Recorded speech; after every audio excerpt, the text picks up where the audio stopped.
Kejaksaan Agung bakal limpahkan kasus timah ke pengadilan pekan depan.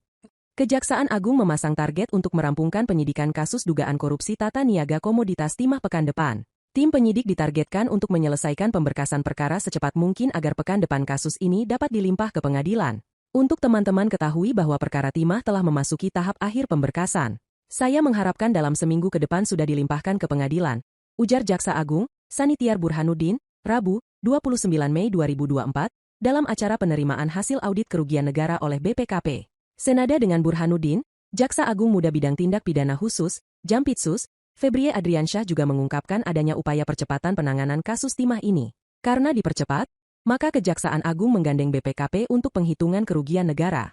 Yakinlah penyidik menangani kasus ini secara profesional, bertindak dalam koridor ketentuan dan ini secara khusus memang saya minta ke Ibu Deputi teman-teman auditor, untuk percepatan hasil perhitungan kerugian negara dengan maksud agar cepat kita limpah ke pengadilan, kata Febrie dalam kesempatan yang sama. Meski akan dilimpah sesegera mungkin, Febrie mengungkapkan bahwa peluang tersangka baru di perkara ini masih tetap terbuka. Pun saat perkara nantinya sudah memasuki tahap persidangan, pengembangan perkara masih bisa berlanjut.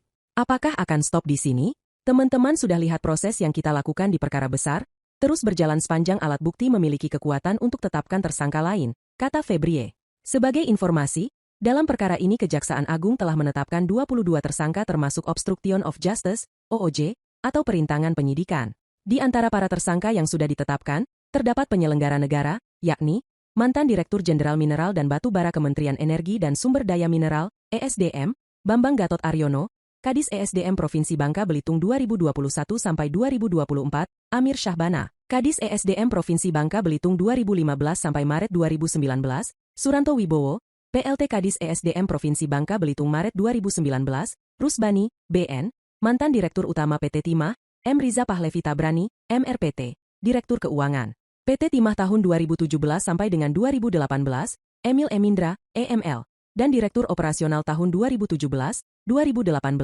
2021 sekaligus Direktur Pengembangan Usaha tahun 2019 sampai dengan 2020 PT Timah, Alwin Albar, ALW.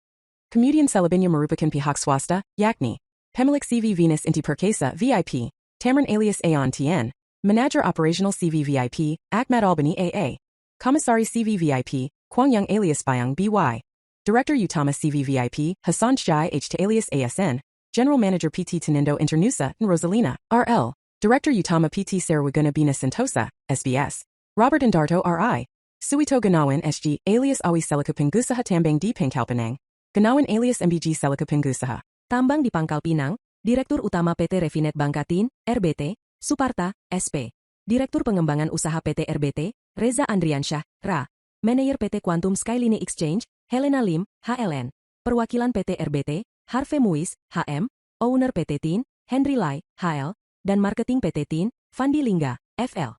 Sedangkan dalam Obstruction of Justice, OOJ, Kejaksaan Agung telah menetapkan Tony Tamsil alias Ahi, adik Tamron sebagai tersangka. Kemudian 6 diantaranya juga ditetapkan sebagai tersangka tindak pidana pencucian uang, TPPU, yakni Harvey Muiz, Helena Lim, Suparta, Tamron alias Aon, Robert Indarto, dan Suito Gunawan. Nilai kerugian negara pada kasus ini ditaksir mencapai 300 triliun rupiah. Kerugian yang dimaksud meliputi harga sewa smelter, pembayaran biji timah ilegal, dan kerusakan lingkungan. Perkara timah ini hasil penghitungannya cukup lumayan fantastis, yang semula kita perkirakan 271 triliun rupiah dan ini adalah mencapai sekitar 300 triliun rupiah. Ucap Jaksa Agung ST Burhanuddin saat jumpa pers di Gedung Kejagung, Jakarta Selatan, Rabu, 29 Mei 2024. Akibat perbuatan yang merugikan negara ini, para tersangka di perkara pokok dijerat pasal 2 ayat 1 dan pasal 3 Jo. Pasal 18 Undang-Undang RI Nomor 31 Tahun 1999 sebagaimana diubah dan ditambah dengan Undang-Undang Nomor 20 Tahun 2001 Jo.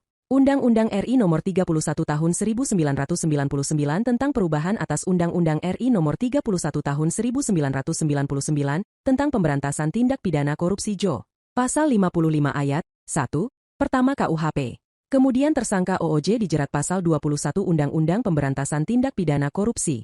Download Tribun X sekarang. Menghadirkan lokal menjadi Indonesia.